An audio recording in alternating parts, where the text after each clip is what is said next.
वृषाली सुनील उभे. मी इयत्ता 3री मध्ये शिकते. माझ्या शाळेचं नाव जिल्हा परिषद प्राथमिक शाळा शिंदेवाडी. आज मी तुम्हाला गजरा बनवून दाखवणार आहे. त्याच्यासाठी लागणारे साहित्य पांढऱ्या पाकळ्या व मणी.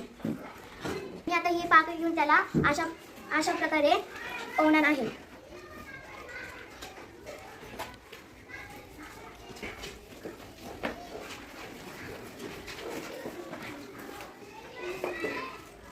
त्यानंतर एक मणी घालायचा. परत पाकळ्या ओवायच्या. तीन पाकळ्या ओवायच्या. 3 पाकळ्यांचे एक फूल तयार करायचे. आता ह्याच्यानंतर आता एक मणी घालायचा.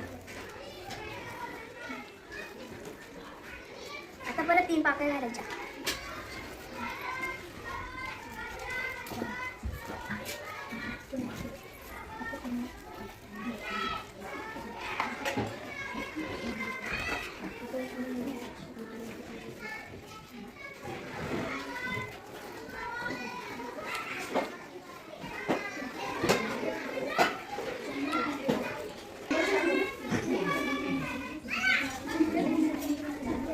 तर मी अशा प्रकारे कागदी पाकळ्यांचा गजरा तयार केला आहे. आता मी माझ्या टीचरांना पाहायला देणार आहे.